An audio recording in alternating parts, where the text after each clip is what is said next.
Hi, Matt. Hi, and welcome to what is the fifth episode of Chatting Shit for the Brawler Cup. I'm Becca225. I'm replacing Matt Brewer this month, who is moving to Canada. Finally, Britain is getting rid of him once and for all. I'm joined today by the impressible Momatita, the unmistakable Steve, and the irresistible Ridder Morton. Hi guys, thanks for joining us. Hi. Evening. Howdy. How are you? Good. Thanks for joining us tonight, or this morning, as it is the case for Steve. So, because got to remember, Steve is waking up very, very early for us. Well, I'm very special. You're very lucky. so I'm happy to be here. Let's get into it. The Brawler Cup. How are we all finding the cup so far? Love it. Basically, it's I still think there will be like real diversity in this meta. There's so much potential for running like your favorite mons or something you think will work and realize it doesn't, or the other way around, just trying out different stuff. So yeah. Momo, have you got any thoughts on it? Honestly, it's a bit of a headache for me. It's just because having to decide what to put in each slot, because there's so much diversity within each slot, it's kind of hard to get a balanced team. I think I've kind of settled on one at last, but it's taken me a long time to kind of just figure it out, and yeah, I don't know. I'm not that confident yet. I need to actually do at least a practice cup or something, but I think I've got a couple of tournaments starting soon, so I don't know. We'll see how it goes. Yeah, it's interesting though. I was definitely in a very similar boat for the first two weeks. I was just sitting here going, I do not know what I'm doing at all. I'm so confused. I don't know how to build these teams. I don't know what I need. Please, someone just give me a team and I'll just run it and be. That's a man who writes a meta infographic guide. Do you know what I mean? Says the man who everyone else follows when they look at it and go, right, what should we do? Oh, Steve's got a video. It's pure blind leading the blind this month. It's no one's got any clue what's going on. But I'm starting to figure some stuff out, I guess, at this point, a little, maybe. You've cut out again. Last time we did Chatting Shit together, me and Steve, it was Prismatic Cup, and we chatted to this, but I feel this is much more open than Prismatic. By the end of Prismatic, I hated it. I never wanted to see a Hypno again in my life, honestly. And then we had where Hypno was really dominant, and I hated all of them as well. But ran Hypnos, which I did learn that everyone should have at least 4 Hypnos. Apparently. Agreed. Gone again. Come back to us.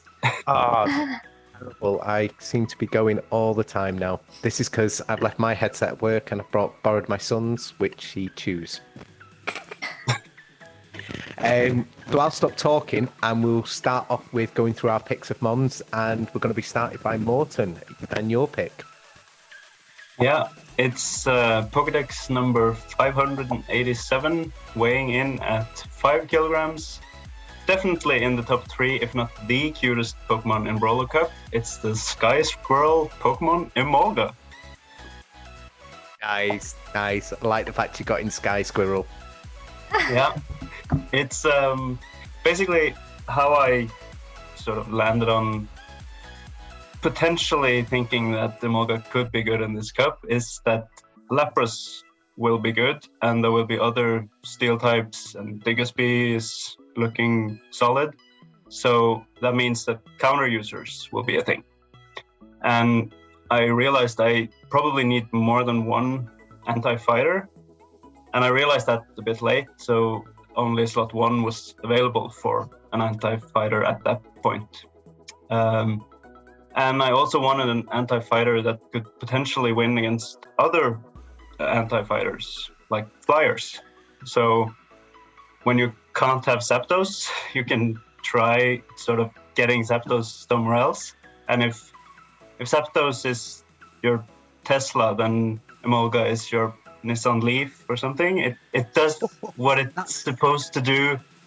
Like when you just need to pick your kids up from kindergarten, you can rely on Emolga, sort of. You're really selling Emolga to us there. So against the meta, it doesn't have like amazing numbers, and it's not like gonna be game defining or anything, but it does what you expect it to do, and possibly a bit more than that. Just to throw out some facts, according to PvPoke, in the one shield against the meta, it wins 45%. Again, in the two shields, 40. In the zeros, 43, 44. If you manage to get shield advantage, that drastically improves, obviously. In the 2-to-1 shield, it goes up to 75.1%. And in the 1-to-0 shields, it's at 85%, which is not nothing. It's like really on par with... Well, there are monsters that have better stats, but it's 85% is something that you could potentially take a look at. So what I did was I looked at it against all the fighting types, the flying types, the grass types, and the water types in Brawler Cup. And it does fairly well especially against the fighting types. So it does what you expect it to do. Beats Chestnut, Heracross, Machamp, Obstagoon, Surfetch, Toxicroak, Vigoroth. Beat Escav in the zeros and twos, and it's a narrow loss in the ones. And only beats Hitmontop in the twos. Only beats Hariyama in the zeros and twos. But it generally beats the fighters. Against the notable grosses, it wins Jumpluff, Meganium, Roserade, Tropius, Venusaur. It wins Rainy Cast Form, Empoleon, Gyarados. Gyarados and Pelipper is sort of, it's when you combine flying and water, you don't want to see an electric type. I found one Mudboy that it beats. It beats Seismitoad in the twos. So if anyone crazy enough to run Seismitoad, then Emolga will You've just let all these Seismitoad fans out there know that the secret is that Emolga beats it now. They're going to be, running scared. You should have kept that under your hat and really hit them hard. And it beats Golbat, Pidgeot, and Talonflame. It's a narrow loss to Dragonite and Drifblim. Wins Lugia in the zeros and twos. Narrow loss in the ones. That's flipped with one Thundershock advantage. So it does mostly what you expect it to do. What I realized when I did this, sort of tried to look at it more closely, it's probably something you should expect, but it beats everything that doesn't have a way of fighting back against flying types. So that's sort of a given, but it doesn't beat the Abomasnow because of the ice typing. It doesn't beat Ferrothorn. It beats Shiftry in the twos, narrow loss in the ones because it has neutral foul base. Doesn't beat Kingdra, doesn't beat Lantern, Quagsire, Whiscash, but yeah. Now it's funny you say that you basically referred to it as a poor man's Zapdos. I'm probably one of the very, very few people, and it's not because I like cute Pokemon, because I don't like cute Pokemon. I like Pokemon that look hard and... Manly man. Yeah, look like dragons and look like they're going to eat someone. But I don't know. I just prefer Emolga to Zapdos in pretty much every way. And that's weird because its best move is Aerial Ace. And let's face it, that is not a good move. But I just think there's something about the usability of it and that... Yeah, maybe I'm just weird. I can't think of a rational reason why I do prefer it to Zapdos. It's not even cheaper because I got mine and it was really low CP and it took me ages to power up because Emolga was really new at the time. So, but You going again? This is gonna kill me tonight. This is really gonna kill me. This is good. Matt gives me one. That's it, and I lose my mic all the way through. Do either of you two guys have any thoughts on Emolga? Yeah, I mean, I think I can give you one little reason as to why Emolga might get some preference over Zapdos, in that it is it's bulkier. Like Zapdos is a very squishy Pokemon. Like it's something that is you click a charge move and you know that it's going to do a ton of damage, but as soon as one charge move comes back at you, Zapdos has disappeared. Whereas Emolga it's a pretty bulky fella. Yeah. I mean, as you kind of said, it's a very expensive mon. You've got to power it up a fair way to get those good IVs, those good ranks and whatnot. Do you have to go to XL? I don't think you have to go to XL for rank 1. No. But it's a pretty bulky mon, so it's nice to have. And that does generally come with the fact that its charge moves don't do much. So it's one of those ones that could potentially be used in some sort of timeout strat, I suppose. But I think the thing that really makes Emolga sort of useful or usable is the fact that slot 1 is the most useless slot on every team in the Brawler Cup. All of the big important ones are in slot 3 and 4. You've got all the Vigoroths, the Coppergregases, the Seismitoads in slot 4. We're keeping the Seismitoad fan club in check this entire video, but all of the big stuff is in there. Even slot 6 has all of those steel types, the Laprases, the whatnots. And slot 1 is kind of that slot that you pick it last. You're I've got 5 mons, I have to pick something. And kind of as you were saying, in trying to pick up that fighting coverage, you needed that extra pick, and slot 1 was just kind of left. And you're well, I need fighting coverage, so I will pick Emolga. And that's kind of how slot 1 works in that way, that it's just the thing that fills the space, in which case, I mean, a lot of people have just been going for the charm route, put in the Slurpuff and you're good to go, which is actually, charm turns out to be pretty good in this meta, to be fair. But I mean, yeah, I think Emolga is it's in the right place. If it was in any other slot, I don't think anyone would ever think about using Emolga, but the fact that it's in slot 1 sort of gives it a bit of credence to be used. And it beats Charm Whimsicott in the zeros, and it beats the Razor Leaf Whimsicott in the ones and zeros. Does Razor Leaf Whimsicott beat anything? Maybe Seismitoad, but probably nothing else.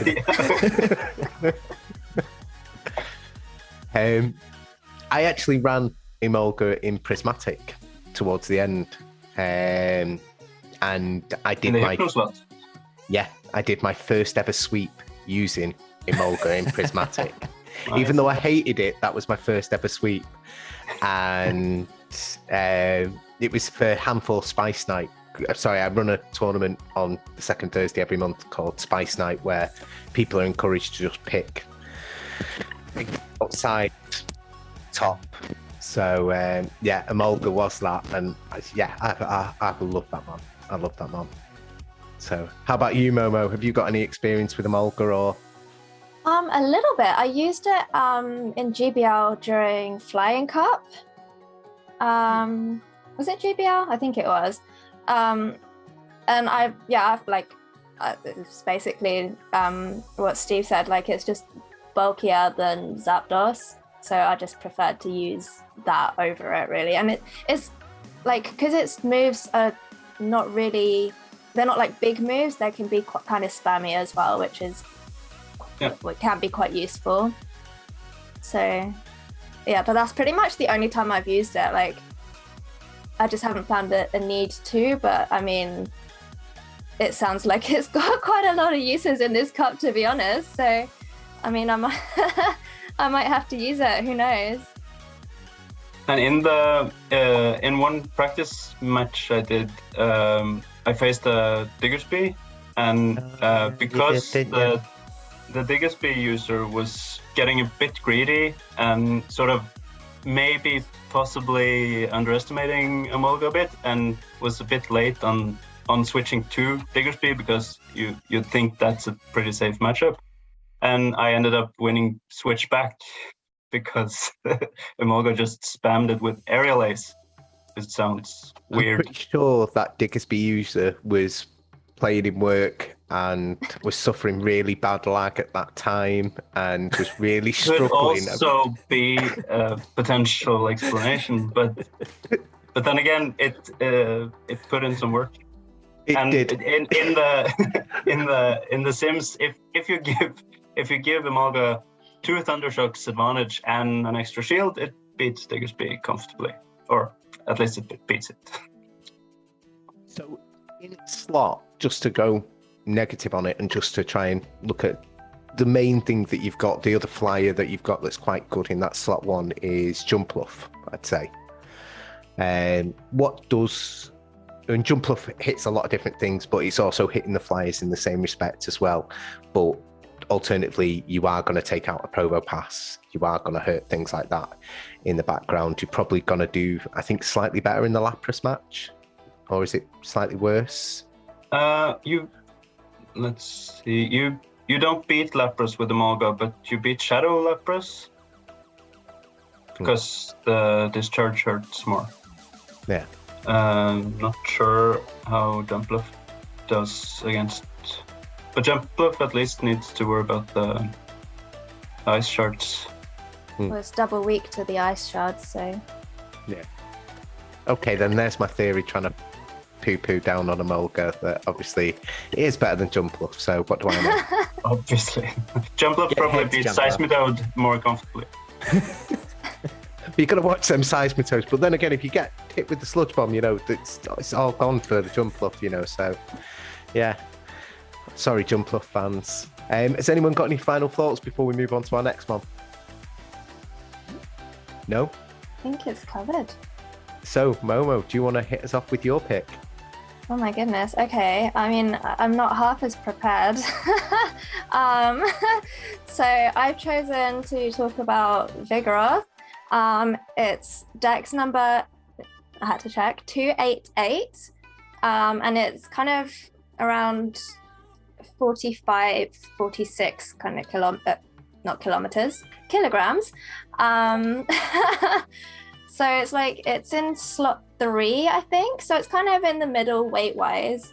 And I know that everyone was talking about fighters, and obviously it's normal type, so it's not the best against fighters, but I've just found Vigoroth to be kind of like a good generalist because it has a lot of neutral matchups with Body Slam, and with counter as well. It's pretty spammy.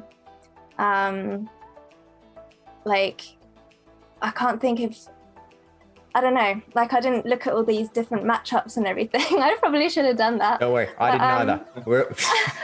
Okay. I'm not alone in this. But yeah. Should have brought an apple for the teacher, probably. Yeah, no, I just like how it just has so much, like obviously if against fighters it's not going to do amazing because it's got counters, it's fast move, but still the body slams add up. And then with other stuff that, like, I don't know, like it has bulldoze for the things that would resist the body slams, like the ghosts and stuff like that. Obviously bulldoze isn't the best move in the world, but it's something, and it's better than body slam against ghosts. So yeah, I like the amount of coverage that it has. It's very neutral. I think Big is probably the greatest safe swap in the game. Yeah, it's just the best. Like I've used it in so many different cups and in GBL a lot, and it's just one of those like ones that I just go back to when I can't really think of what to use in Great League. It's a good one. I mean, counter's busted.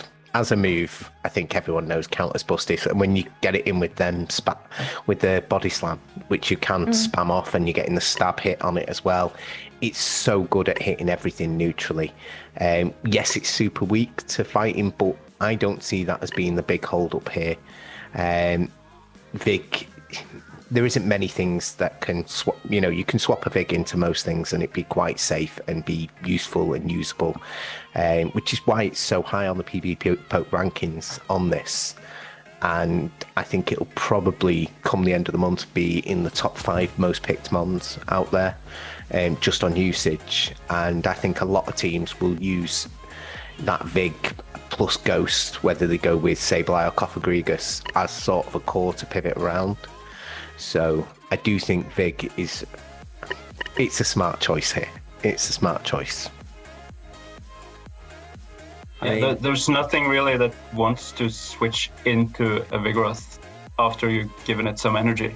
You're gonna take so many, or unless you're a ghost, I guess you could do that. But then you're not. If you have a ghost fast move, you're not doing any damage back either. I think on the Cofagrigus match though, if you hit a bulldoze, you're taking, what is it, 65 energy away, something like that. So you are getting a big hit. I mean, it's hard to get there because Cofagrigus is so fast at getting off them moves itself. So, you know, and again, it's quite neutral in the sense of the counter and the ghost damage back and forward to each other. But I definitely think, yeah, it hurts. It hurts a lot. I mean, Vigoroth is like, I don't think there's actually been a Silph meta yet, or a condensed meta yet, that Vigoroth is allowed, but it hasn't been like good. Like anytime I pull up a new PvP poke rankings for a new cup and Vigoroth is on the list, I go, Vigoroth meta, here we go. Because, you know, it is such a good safe swap. It's such a good generalist. Pretty much like everyone's going to be using it. I was looking at the Silph usage rates beforehand, and it's at number 2, only behind the champ actually, which I thought was kind of interesting in that slot 5. But I guess that is that fighting counter to Vigoroth a little bit. But as you mentioned, Pikachu, it's got that really nice core with like the ghost types as well. I mean, the Vigorigus core that some of the Ghost Stadium guys are talking about, it's just cracked. Like it is just a really, really dense little core that can just take hits from everywhere, is dealing out hits everywhere. And Vigoroth is just hard to stop. And it's kind of a Pokemon that demands that you bring at least 2 counters on your team. If you've only got 1 counter to Vigoroth, it needs to be a hecking good counter, because if they swap it in and get 2 counters on you, then a lot of Vigoroth counters are suddenly not Vigoroth counters anymore. So it kind of forces you to bring something like a ghost that can really just wall it off, which sort of dominates the team building a little bit, because it forces you in a certain direction, at least for part of it, which it's interesting. And I guess we'll see how that sort of develops as the cup goes. I don't think Vigoroth's going anywhere at the very least.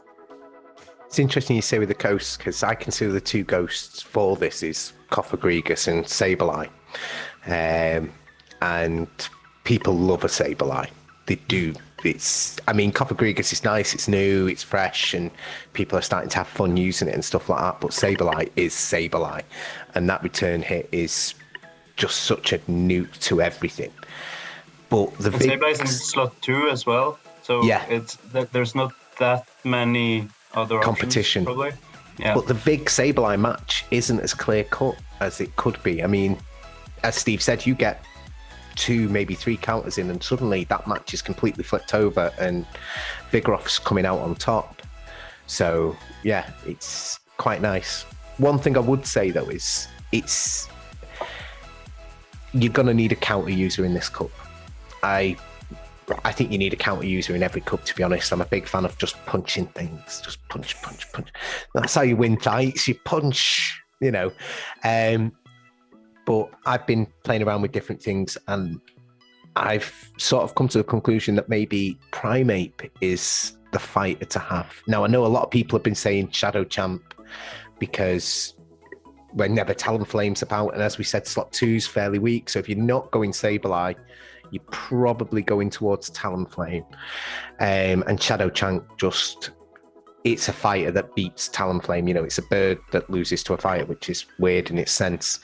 But I think that's where Primeape can come in here and do a really nice job, because you're hitting with the Night Slashes, which is going to hurt your ghosts.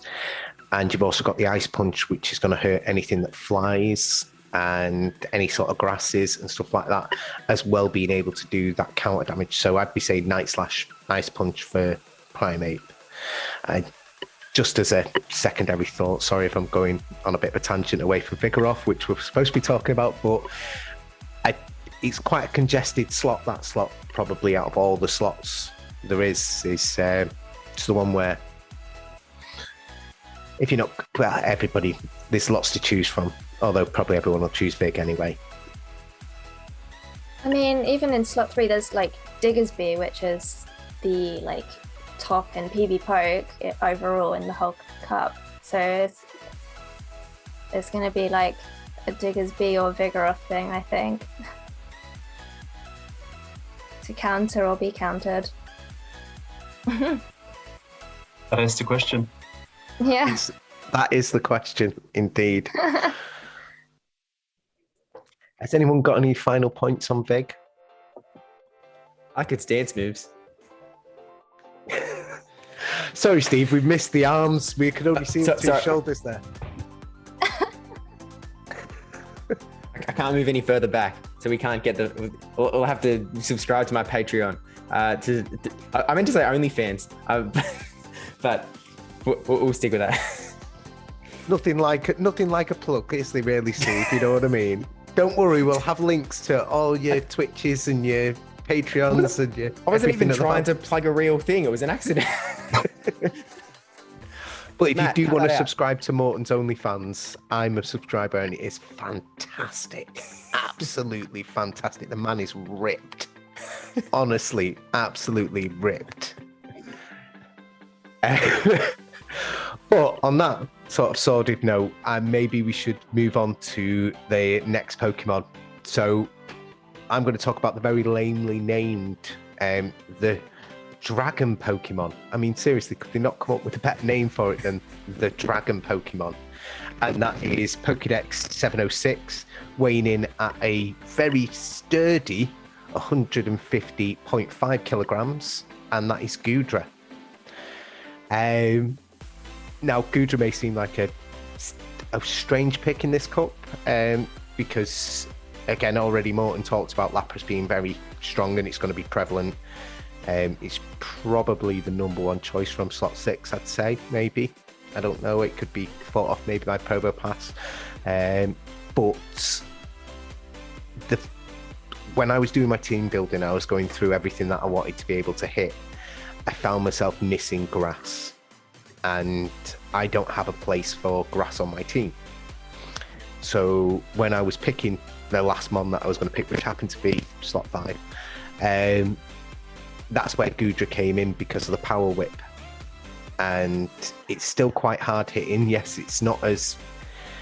I think its defense stat is about 70. I think it's the lowest of the pseudo legendaries in the game. And yeah, Dragon Tail is better than Dragon Breath, I know. But Dragon damage is good. It hurts pretty much everything across the board. So you've got that.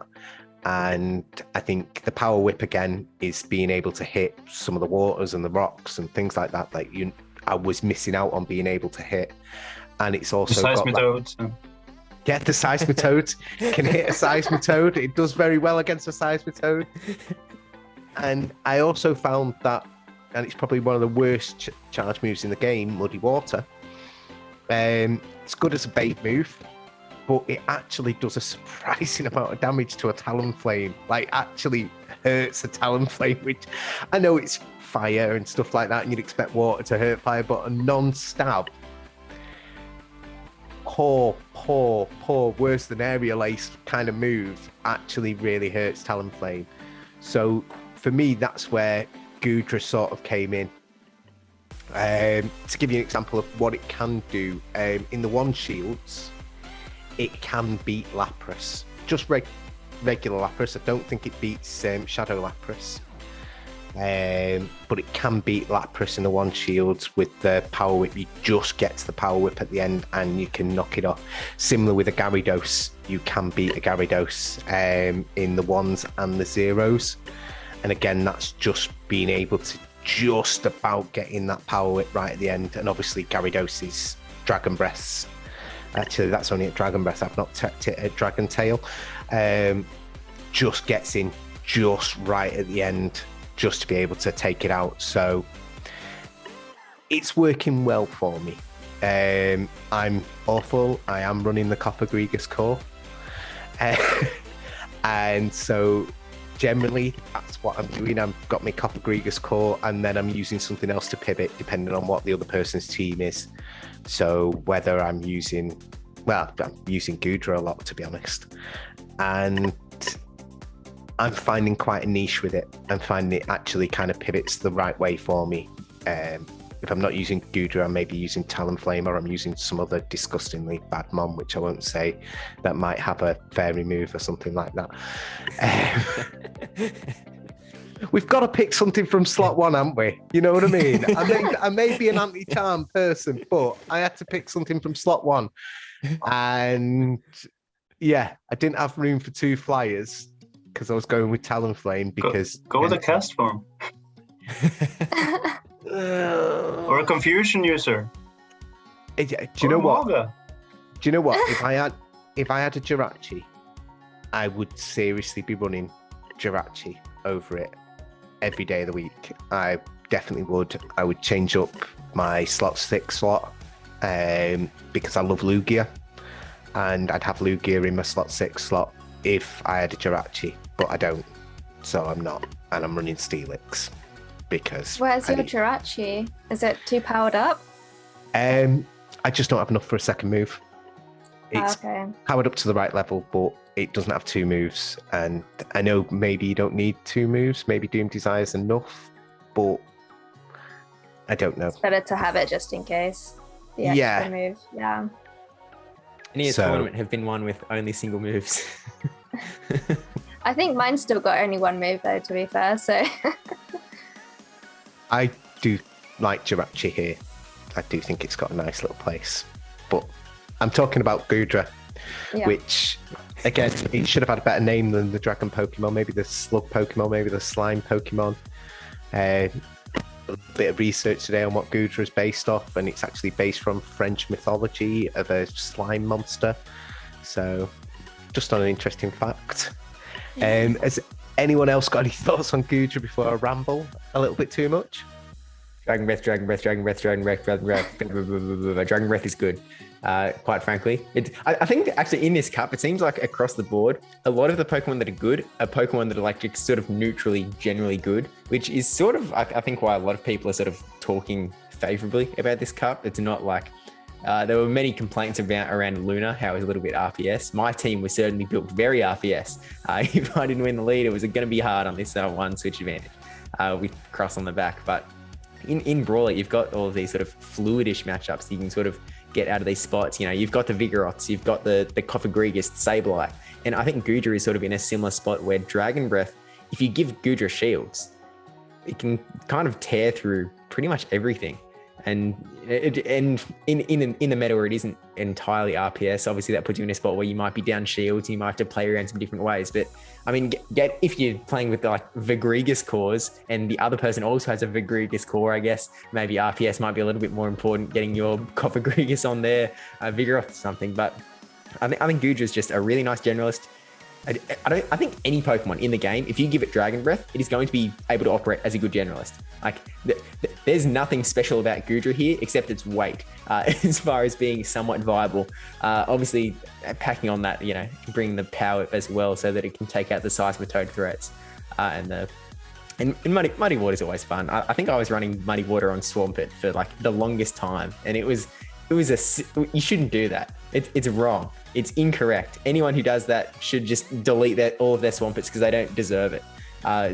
It's funny, every now and then you've got that debuff coming through as well, which is always like, Muddy Water actually did something.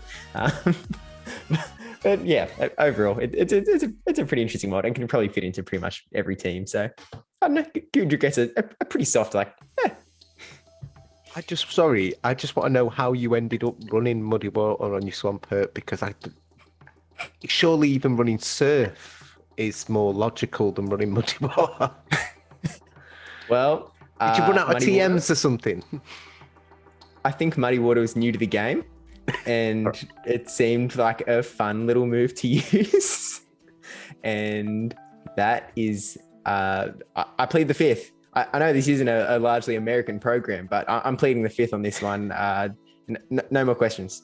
Isn't Muddy Water is to me is similar to Night Slash and Octazooka in that the opponent gets the debuff way more often than you do when you use it yourself. Yeah. Yeah. Everyone else seems to get it, but it never happens to me. Unless I'm about to die, that's my Night Slash thing. I only get a boost when literally the next punch is going to knock me out. So it's no use to me. But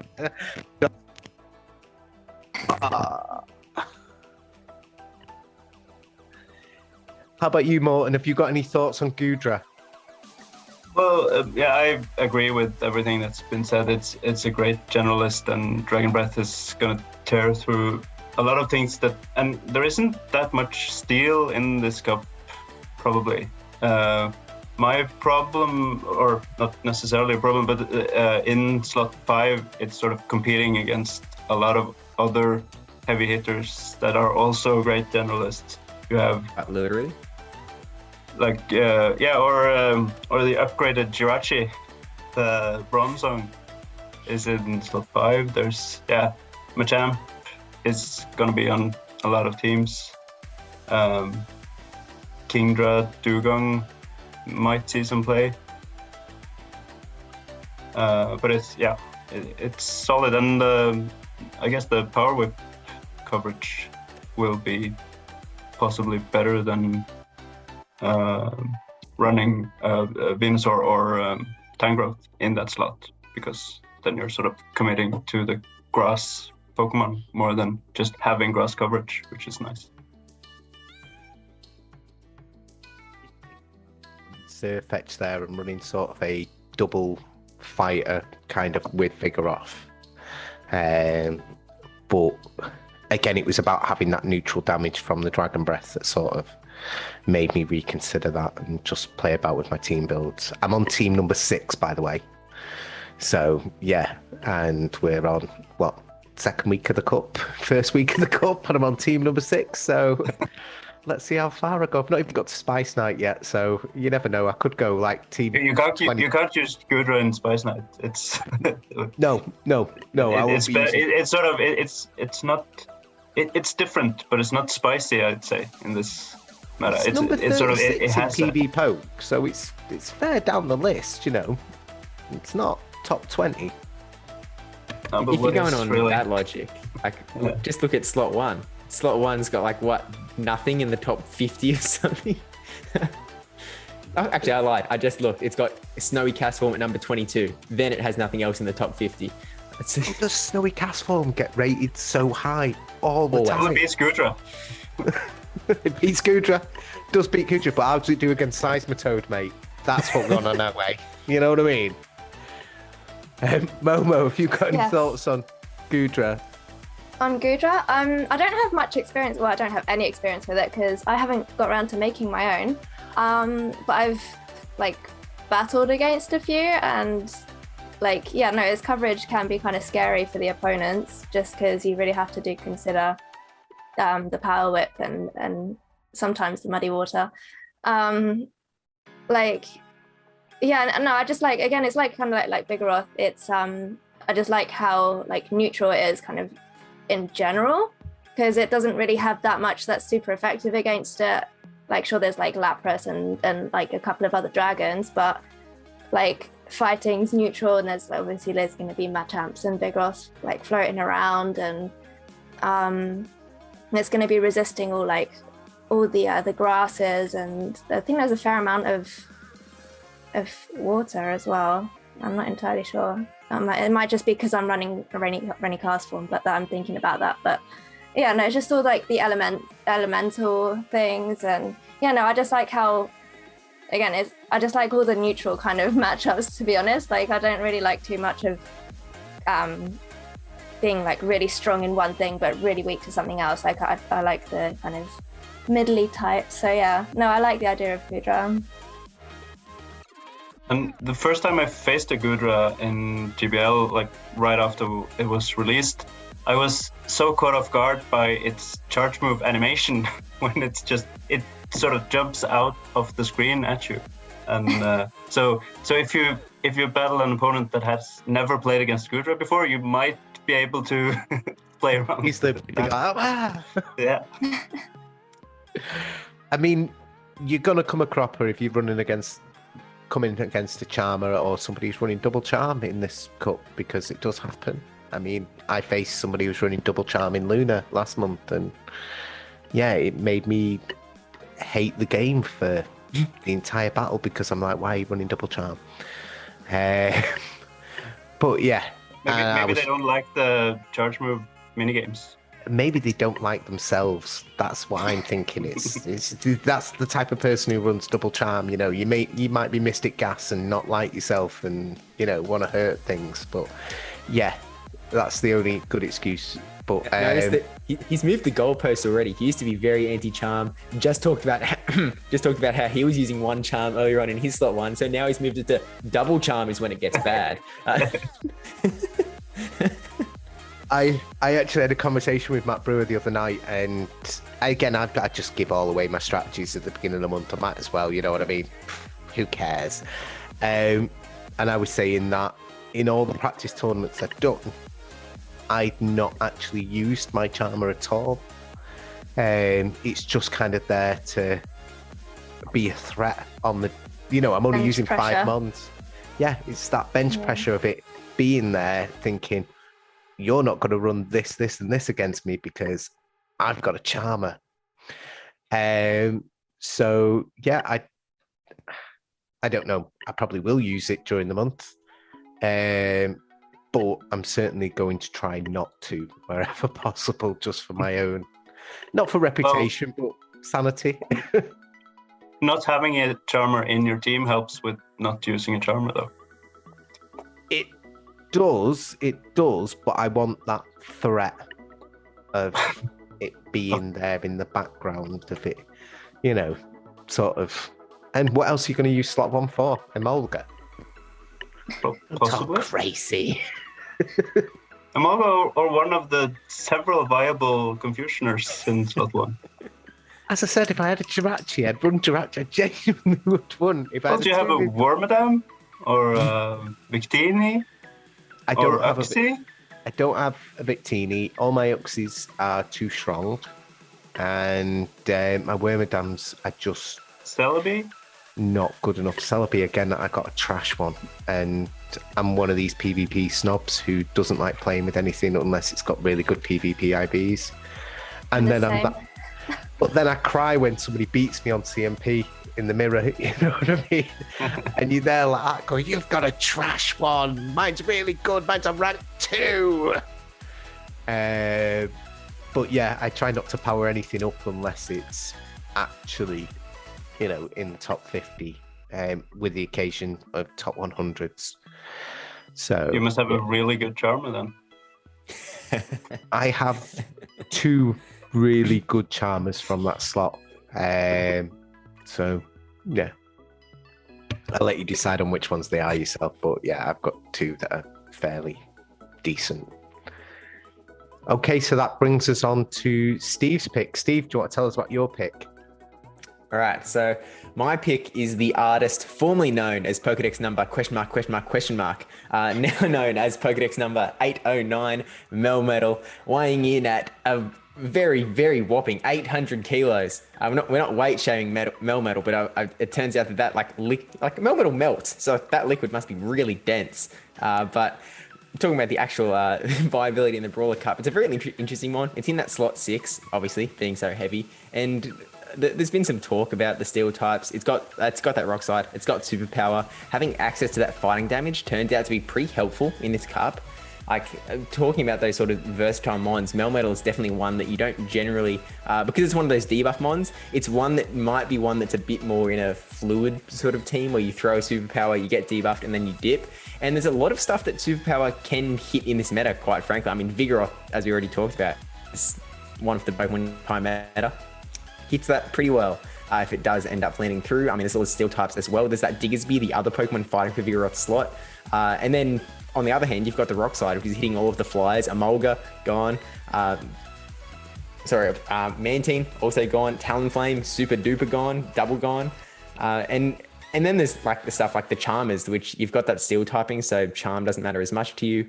Rockslide is still going to add up pretty well on them as well. I mean, there's some things like Slurpuff has access to Flamethrower, which is like, okay, if you happen to get in a spot where there's a Flamethrower coming through, then it is what it is. But for the most part, you're going to be winning that matchup. And I think Melmetal is one of those Pokemon that kind of has really good play up against like a really solid chunk of the meta. I mean, in slot 1, like the Confusion users exist. Confusion doesn't matter too much. Charm, as I mentioned before. Haunter is in that slot, and Melmetal is pretty good there. There's Snowy Castform.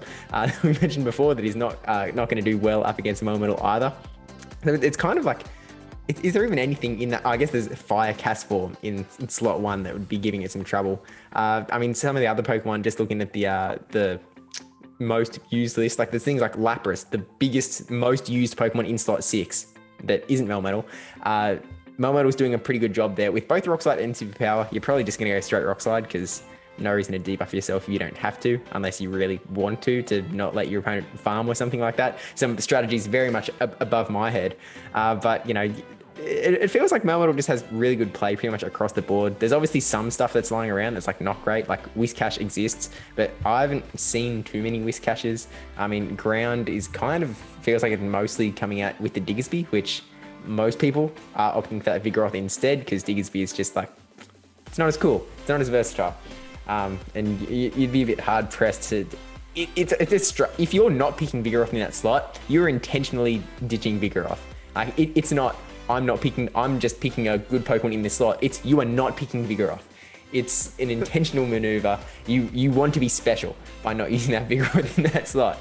But I don't know. I feel like Melmetal, it's got a little bit of bulk. It's not super bulky, but I just personally like it. I think I've been using it for a long time. I'm happy with it. I guess it's one of the, because it's a debuff mod, it's one that can sometimes be a little bit harder to pick up for like someone that's never touched it before. But I guess most of the time that's stuff like Primate where you really want to be going for those big old close combats or something.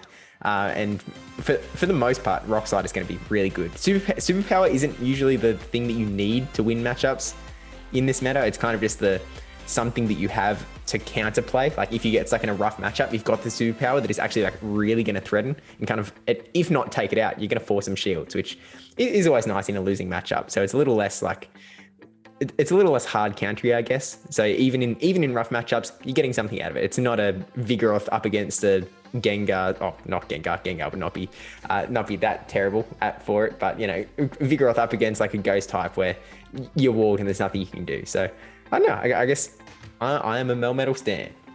That's where I stand. I really like Melmetal. I like it just in general across the board, similar to like Steve. I've been using it for quite a while. I've got one in Ultra and I've got one in Great as well. Actually midway through building my second one for Great League because I've got quite a good IV one now. All them boxes help. I've got so many XL candy as well, just a ridiculous amount of XL candy for it. And when I did my original team build for this cup, it's very different from the one I've got now, but I actually used Melmetal as my starting point, and I looked at it as, okay, everyone's going to have Lapras, so I want something that's going to do really well against Lapras, and Melmetal does that. No matter what you're hitting Lapras with, you're hurting it. So whether you are using a Rock Slide or you're using a Superpower, I generally always go for a Superpower before I'm about to die, just because I think, actually, do you know what? It's such a hard-hitting move, especially if you not debuff yourself prior to that. It just hurts everything. It's quite good in that respect. But on the same side, Rock Slides do actually add up quite a lot quite quickly. So, and again, as an anti-flyer Pokemon, I always look at every team usually in every single meta as a flyer, a fighter, and an anti-flyer, and that's where I sort of saw Melmetal fitting in. I've eventually, as I said, I've shifted and gone on to Steelix, which actually does a very, very similar job. It was just it was having that dark moves that I found to be useful in the end. But that was my main reason for switching from it. Like me, I think a lot of people are going to run a Charmer. and Slurpuff is very good, and I do think it's got a nice play there and things like that. But I think most people are gonna go more to the Whimsicott, just because of that, having the Hurricane as being the big. I know you can say you've got Flamethrower and things like that, but again, I think grass coverage is important here, but no one wants to invest fully and have a grass Pokemon. Maybe that's just my logic behind it. I just can't see the place for the likes of the Venusaurs or even a Theraphorn here, really. Tropius, yeah. Tropius, but Tropius is in a congested slot. I would say that it's... Yeah, Tropius is a very good argument that you could have Tropius, but are you using Tropius as a grass Pokemon? Or It's mostly like Air Slash. Yeah. So, yeah, sorry, I've got things coming up on my screen for some reason. This is terrible. Hacked. No, it was the saving for the last recording, and I'm just talking through this recording while doing it. But, you know, this is what Matt gets when he leaves me in charge.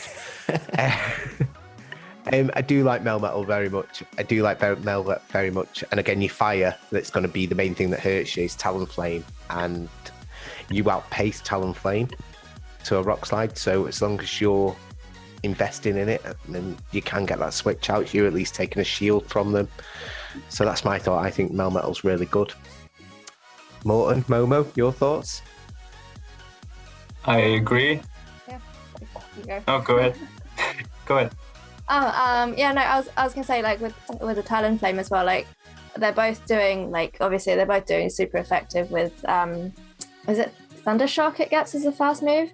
So it's like it's doing, I know it's only little moves, but then yeah, no, like you said, it's very spammy with the rock slides,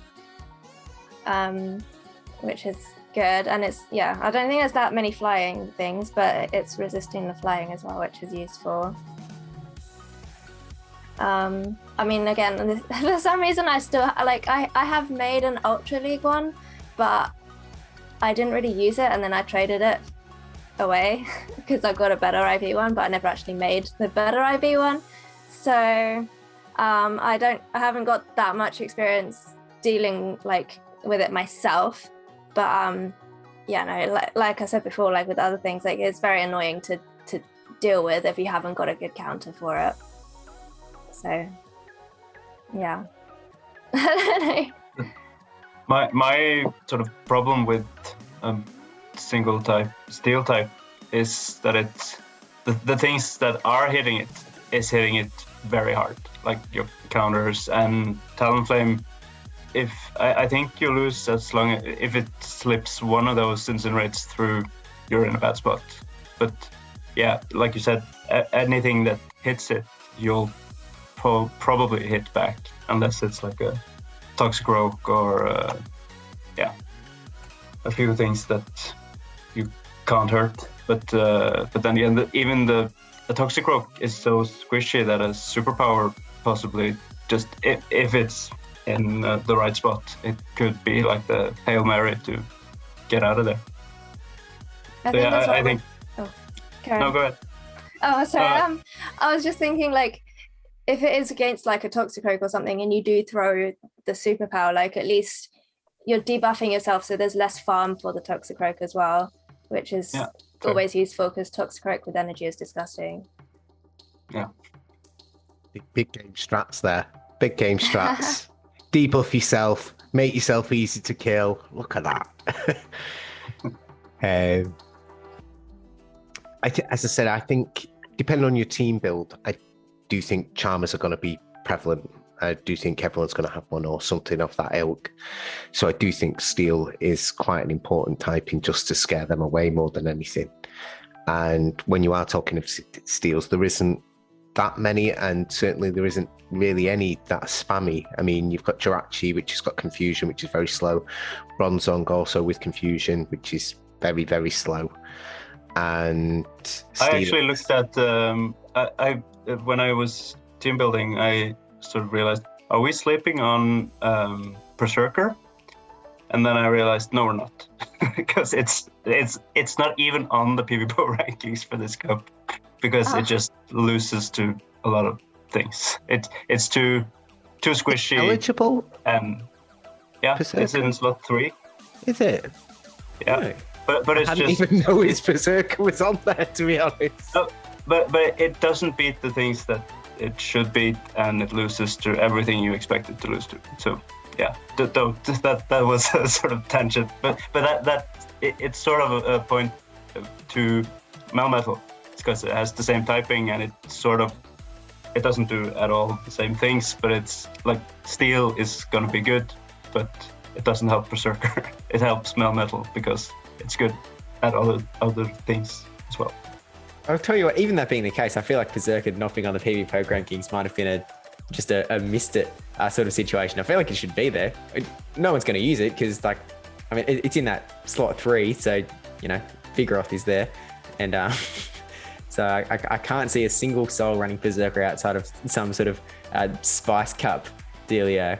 But yeah, that feels strange. Ice Knight Berserker's coming at you. Just looking here, in the 2 shields, it actually wins 89.6% of the meta.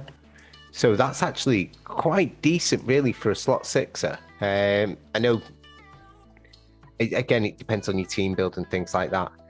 It's not a 0 shield mon at all. It wins 28%, which is just pretty shocking, that, Steve. I've got to be honest, mate.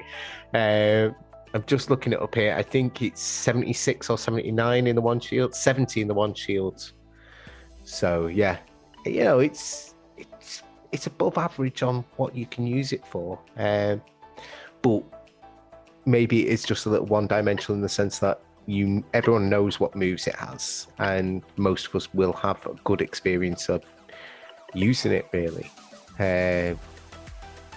So I don't know. I'm now really keen to know what its matches are like against Seismitoad. Just in case that comes up, because I know the Seismitoad fans are out there, and I think Seismitoad tends to do pretty well. I would take a guess. yeah, Seismitoad is actually doing really well there. Melmetal doesn't beat it in any shit. 2-0 shields and 1-0 shield. Melmetal wins against Seismitoad. So. Even 2-1. Yeah, Melmetal's got 2 shields. 2-1, no. And surely even then you've got to do things like, you know, get the shield with a rock slide and then land back-to-back superpowers at the end.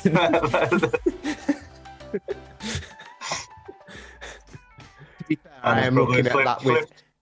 Yeah, it's flipped with 1 matchup advantage to the Seismitoad as well. Now, I'm sure if you were running Sludge Bomb and Muddy Water, that might be different on your Seismitoad if you were going real... Or you can just go straight Muddy Water, probably. As long as you get the debuff. Actually, I'm looking at it, and yeah, you can go straight Muddy Water. So be careful with that, Steve. When you're in tournament situations, you see that Seismitoad, you get your Melmetal out of town there. And don't be stuck. Just get myself in a shield advantageous position with energy advantage as well. Yeah, pretty much. That's the secret. So, guys, have we got any final thoughts on this meta in this cup?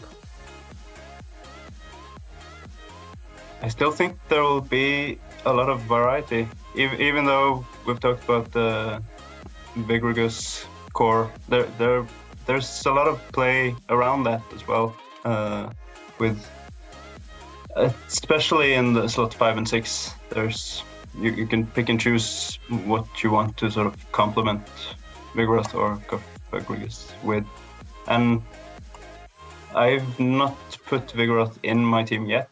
I probably should, but I'm trying to shy away from it as long as possible, just to see if I can build something else. Intentional decision. Yeah. And it's there are viable options. He likes to be special. He likes to be special. I mean, yeah, it's a bit of a thing where, I mean, I was looking at a tournament the other day. It looked like it was a practice tournament, and there were 12 people in it, and none of them used Cofagrigus. And I was kind of sitting there going, None of you? Not one? Maybe this meta will be open. I don't know. We'll wait and see. I think that there's definitely a very solid core in like the middle of the 6 slots. But I think, as you kind of said, in the sort of 5 and 6, there's some variety. In the 2, there isn't as much variety. It seems very sort of, I mean, Sableye exists, Talonflame exists. There's a little bit condensed in there, not as condensed as 3 and 4. And then slot 1 is like, slot 1's kind of open, but as you kind of said earlier, it's not the most important slot. It's where people can get that charm if they want it, as it happens. And then there's some other stuff in there as well. But I think that we might see some variety on the edges, which is kind of nice to see. Momo, any thoughts from you? Have we given you any ideas for your team build? I mean, I have a rough team. I mean, I'm like, I don't know, I like my Vigoroth, so I kind of tried to build it around that. But like, yeah, no, I've definitely, I'm considering like more dragon stuff, I think, as well, just because it is so like generalist. So I might maybe make a Goodra, maybe. I don't know. We'll see. Yeah. It's an acquired taste that you want. Yeah, maybe. I mean, there's other dragons too. But yeah, no, I think it is quite an open cup. So, I mean, obviously there's all the meta things, but I think it's going to be quite easy to go pretty spicy and be interesting, and just go completely anti-meta, which would be kind of scary to deal with if you're not prepared. So, yeah, no, I like this cup, even though it's a bit of a headache to actually build a team. I think once you've got it, it'll be, I think you're going to be pretty solid with it. Well, for all I've said about it being close to Prismatic and everything, and I think I started off by saying, actually, I think it's going to be wide open and stuff like that. I did do a practice tournament the other night where out of 25 teams, there was 22 Machamps. Now, some were shadows, some were normal, but there was 22. I sat there and counted them, and I was like, wow, because Machamp was nowhere near my team build whatsoever. But yeah, actually, you just said you sat there and count. You know, have you ever heard of Control F? Type in Machamp, and it comes up with there's 22 Machamps on the list. Can you do that on Silph, the Silph page in mid-tournament? Yeah. Yeah. I learn stuff new every day. I just sit, again though, I'm a phone player. I sit there with my phone. You know, I work all day on computers. I don't want to get my laptop out when I'm at home. If my employers are listening to me, I get my laptop out all the time and I do lots of work on it. Lots of work all the time. Even when I'm at home and asleep, I do work on my laptop. I don't use it for recording things like this. No, I'm using my personal laptop now, not my work one. But yeah, so I play on my phone and I scrolled up and I was like, wow, that's a lot of Machamps. But the rest of the teams, they were really mixed. We are the last chatting shit of the month. So, and there's been quite a few things spoken about of different Pokemon and things like that. But I know there's Pokemon that haven't been spoken about that are very, very, very, very good. The likes of Gyarados hasn't been spoken about at all. Nobody's brought up Kanto Ninetales, which even today when we were talking about SOT 2, we've completely ignored Kanto Ninetales, which is a definite pivot from Talonflame for SOT 2. It is a very, very good user if you're not going down the Sableye route, because you've already chosen to do Cofagrigus. There are people who are using Cofagrigus and Sableye together, which, again, if anyone watched Steve's great video that he did the other week, and I don't know who was playing in that tournament, but wow, that worked for him, really. Kind of, he was just playing Cofagrigus, Fig and Sableye for the entire tournament every round and was smashing it. So it can work, and I do think there is a lot of play with this. I saw Reese to the Occasion running Silph the other night, and he was just smashing it with Silph, you know what I mean? So you can have that For All I Hate charm, and you can do that, A friend of mine's running Shadows Aptos in this cup, which I look at Shadows Aptos as being something you cough at and it falls over. So I think there's a lot of fun that you can have, and I'm personally looking forward to my Spice tournaments towards the end. I think I've actually already entered about 8 tournaments this month. Not all of them have started, but I know every month I go, I'm going to do less this month, I'm going to do this month, I'm going to do less, and then the end of the month comes and somebody goes, oh, I need an extra number for this tournament. I go, oh yeah, I'll jump in, go on, I'll jump in, why not, yeah. And I end up doing about 10, so yeah. Which is why I have such a lousy score on the Silph. You know, you look at it, I'm like number 13 in the UK, but like I've got a win percentage of like 10, because I did really good, I did okay in my first 6, but then the other 6 I just did trash in because I just started playing about with different things and having fun. And I think that's where this month will come in really clutch, to be honest, because I think there's scope for using so much.